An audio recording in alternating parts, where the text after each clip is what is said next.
Hey guys, it's time to finally talk about Cyberpunk. I've been waiting for this for a little bit now, so I'm pretty excited to start talking to you guys about it. We're going to be talking specifically about Cyberpunk RED today because Cyberpunk is a game that's got quite a bit of history when it comes to tabletop games and now video games too, as they've been kind of branching out recently.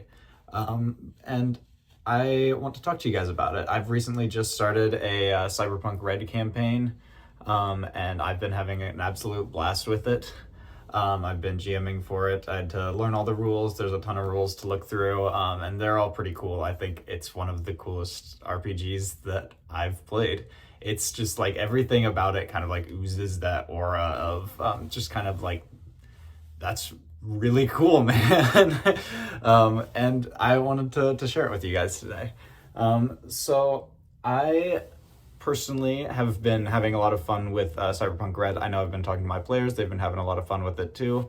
And it's a little bit different when it comes to playing Cyberpunk RED, at least the way that I look at it, because the way that the sessions are set up for Cyberpunk RED are almost episodical in nature, I want to say, whereas like something like D&D, you've got this long story that just like continually follows one after another. You know, you rest between. Cyberpunk is kind of set up to have quite a bit of downtime between your sessions, where you need like a week or two to heal your character, where you need like almost just like an amount of rest that feels like proportional, because Cyberpunk RED is quite a bit, I don't want to say more realistic, I think that's a bit of a stretch, but it's got a little bit more realism when it comes to like the hardcore nature of the kind of combat that you'll be doing inside of Cyberpunk, because I mean, you're getting shot. And we'll talk about some more details of like combat and stuff later, because there's some stuff that I want to talk about in regards to that. But I think that the way that I've been running my campaign personally, I think is pretty cool. I like to draw inspiration from some of the things that I like. So a lot of things that I've been looking at, as far as like setting up the story for my campaign, as far as setting up kind of just the nature of the campaign, is I've just been drawing from a lot of films that I like.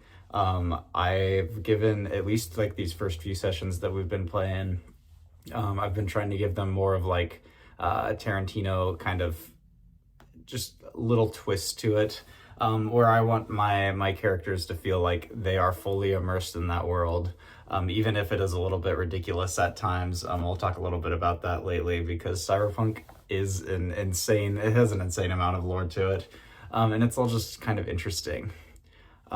So let's take a look here. So Cyberpunk came out, I believe, in the 90s. I want to say 90s, 80s.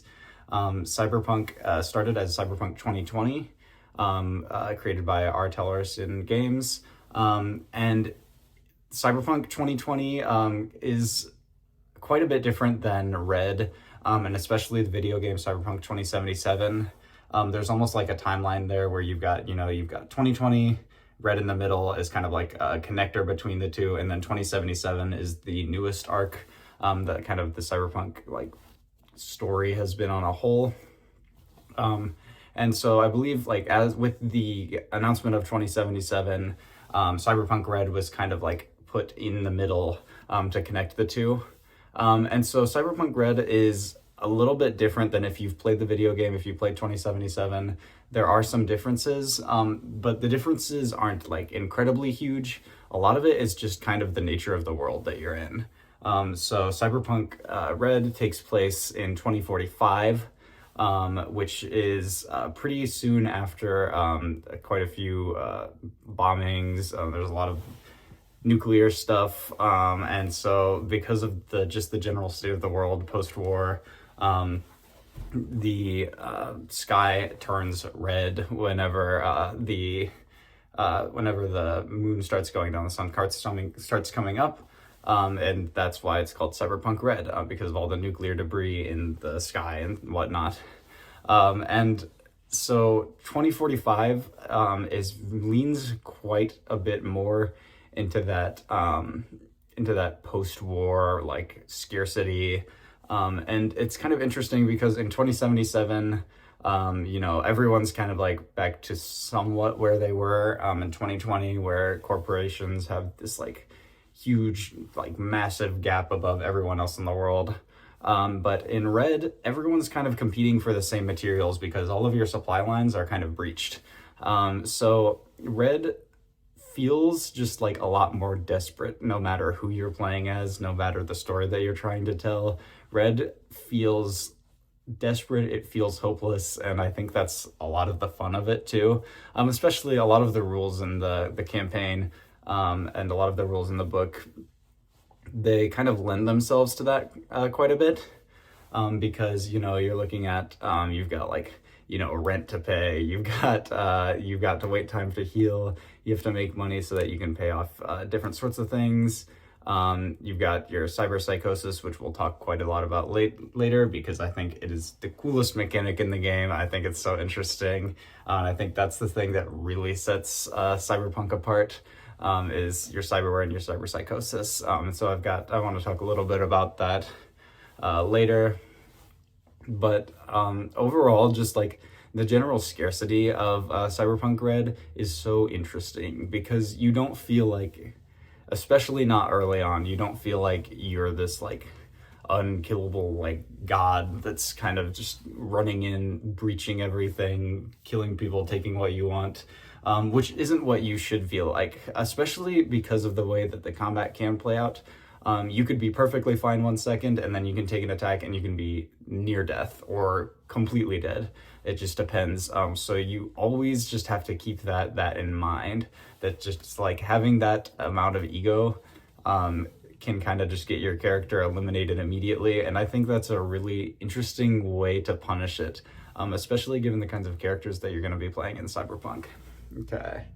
Let's talk about, I've got a list of a few things that I think are really, really cool about Cyberpunk that I just want to talk to you guys about.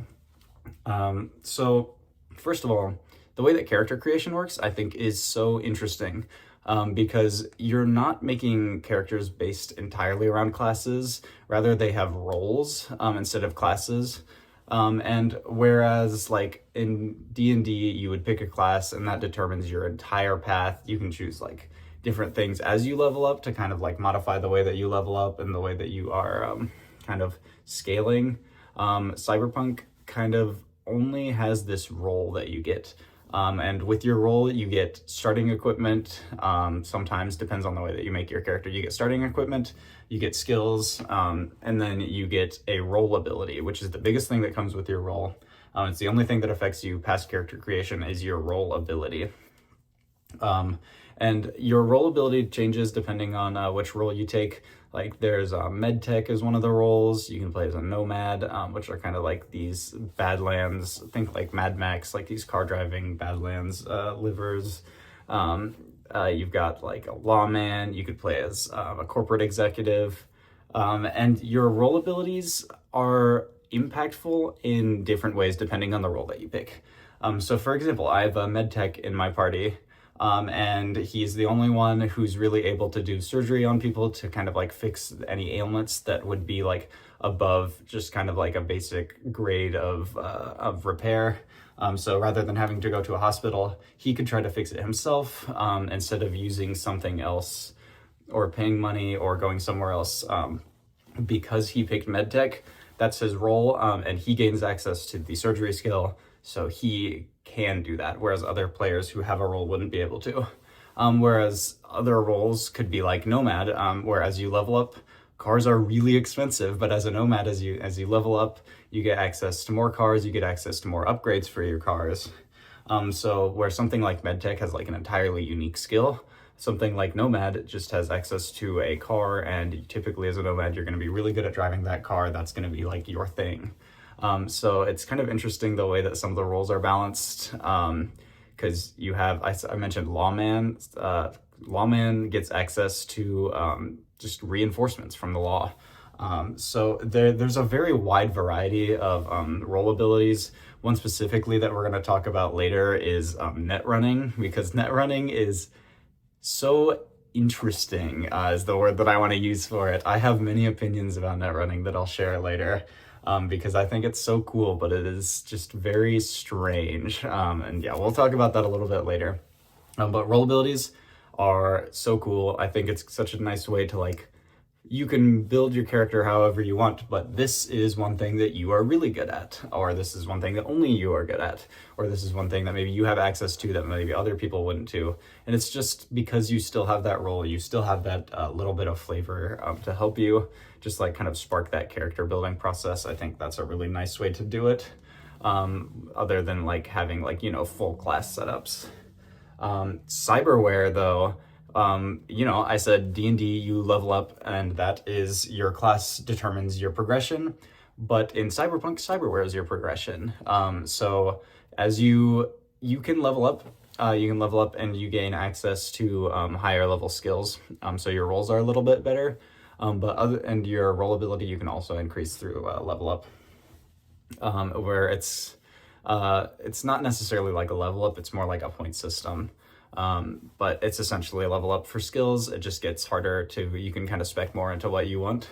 But Cyberware is where you really level up. Cyberware is where your progression comes from. As you get more money, you get more access to the cyberware that you can purchase, the cyberware that you can install. And so the more you do, the more cyberware you do, and the stronger your character gets, the harder it gets for your character to die. You can buy cyberware, weapons, and armor, and those are your biggest ways of upgrading yourself, other than your improvement points.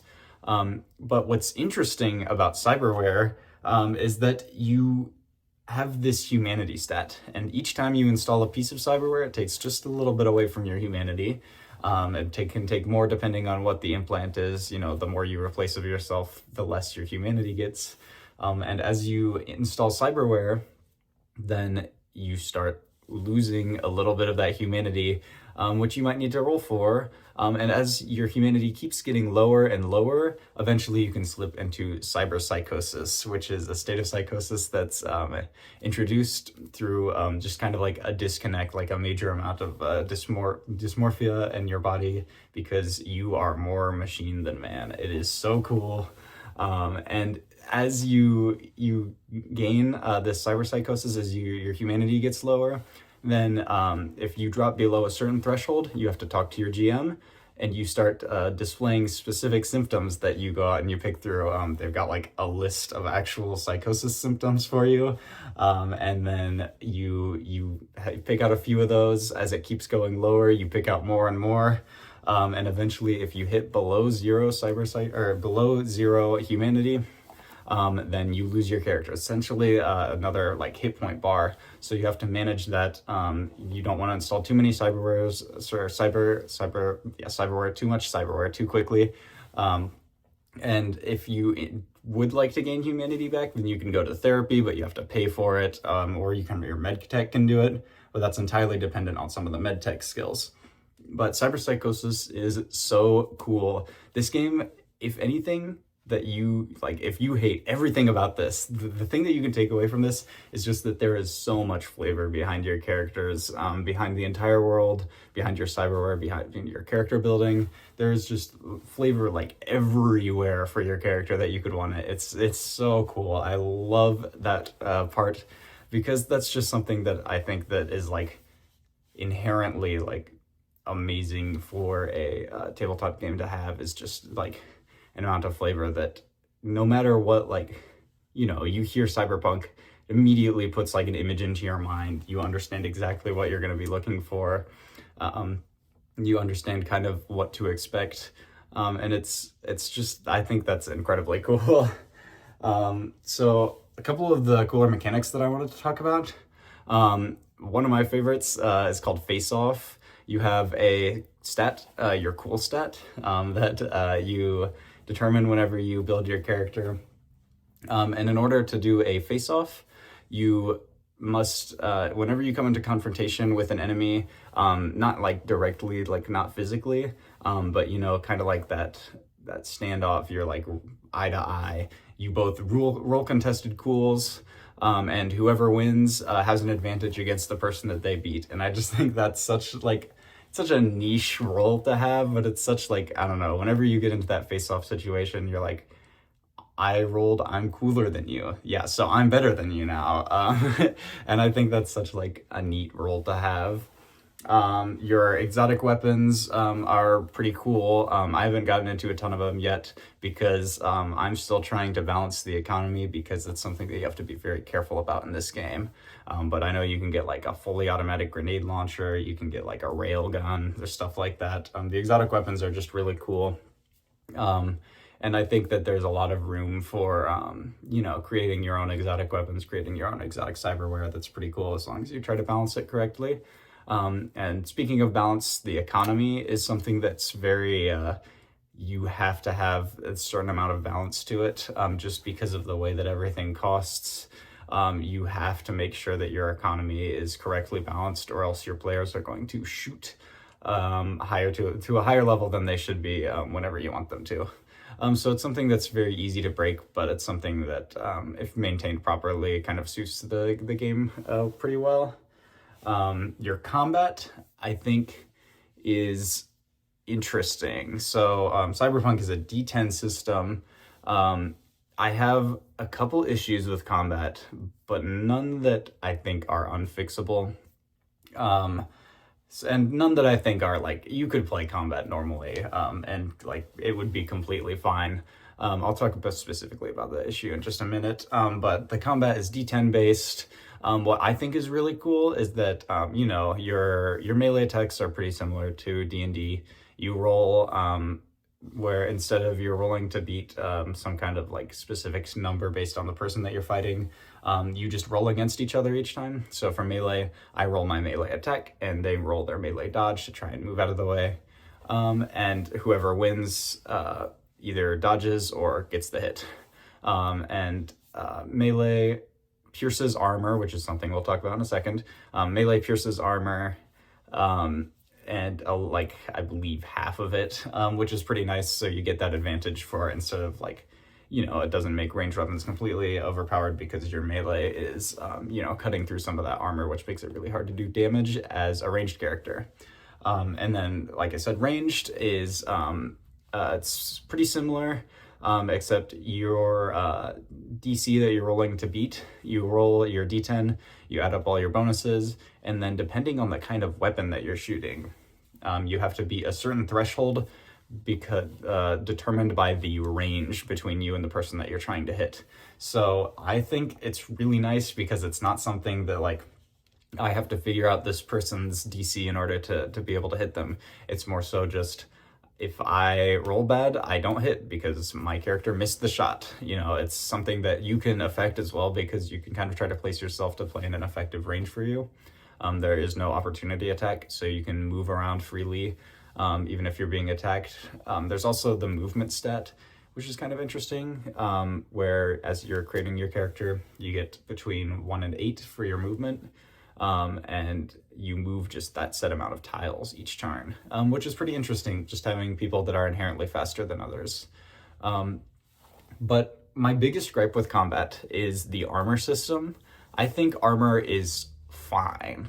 And I think it makes sense, especially from like a player standpoint, where your armor negates damage. As you take damage, you reduce the damage by the amount of armor that you take, or the amount of armor that you have. So say I have 11 armor, I take 13 damage, then I'm taking 2 damage. However, each time your armor takes damage, each time you take damage above your armor threshold, you reduce your armor by 1. So as you keep taking damage, your armor gets reduced, and you have to repair outside of combat, or you have to buy some more armor outside of combat to get that stat back up so that you don't take a ton of damage from one hit. Which is fine player-based, I think. But when you get into like the nitty-gritty of combat, and you, especially as like a GM, you're trying to keep track of armor piercing values from melee attacks, which ignores half of someone's armor value. Whenever you deal damage to them, it still reduces the max armor. You have to keep track of people's armor stat. You have to keep track of their health, and you have to keep track of like any amount of math that you would have to do along with that, which just gets to be a lot when it's more than like, 1 or 2 characters, which is why I think it's fine for players. But I've been trying to work out some solutions. I don't have one specific yet, but I just think armor is a lot to track from multiple NPCs. But I understand why it exists. And I still think it's like a worthwhile thing to have, especially if you're just like contesting roles most of the time.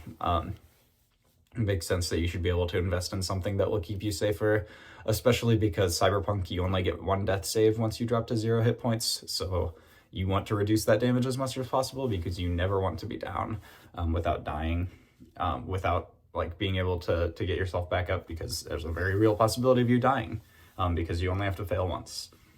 But I think other than armor, combat is pretty clean.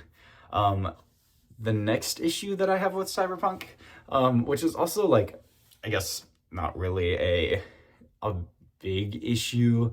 It's just there's an ability roll, and I don't know if it's necessarily an issue either. There's an ability roll called net running, where you are a hacker.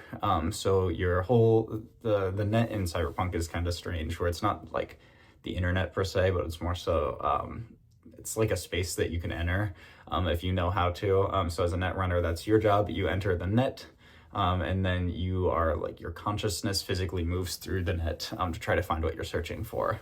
And it's cool, but net running itself is an entire different game than Cyberpunk, which is really interesting because net runners are just playing this mini game while everyone else is playing Cyberpunk RED.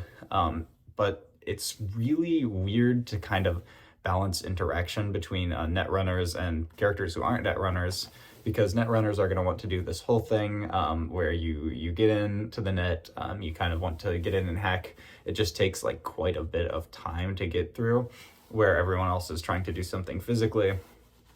And it just kind of depends the like way that they net run, the way that like how efficient they act, can kind of change the amount of time that it takes. So it's kind of weird to balance the timing of net running. I still think it's really cool. I still think, again, it's got a lot of flavor, but there's just that inconvenience of having to balance one game with another game, where you've got two people who are doing entirely separate things, especially like net running lingo. There's just a lot of rules, and so it's kind of hard to understand net running if you haven't like looked specifically into it. So for players who aren't net runners and haven't looked at net running, it's really hard to understand what's going on if you haven't like specifically looked into it. But other than that, like I said, I've been having a blast with Cyberpunk RED. I think it's amazing. I think everyone should give it a try if you like tabletop games. I think it's, I've really enjoying it. I think it's very good as far as like combat, as far as flavor goes. I've only done like 3 sessions so far because I just started it recently. But like, even if you don't play it, take a look at the rulebook. There's so much interesting stuff in there. And I think it's something that everyone should try once, because it's a different experience than D&D, where D&D kind of like dominates the market right now. I think Cyberpunk is obviously having a bigger resurgence. They're working on like a second video game right now too. And I think it's something that you should try. I think it's a blast. I think it's really, really cool. Thank you for listening to me, guys, today. I think next week we might look a little bit more at D&D, but this time it will be more of a world building type situation. I'm not positive yet though, so I mean, I'll get you guys caught up more whenever we start that video. But thank you for watching. I'll see you later.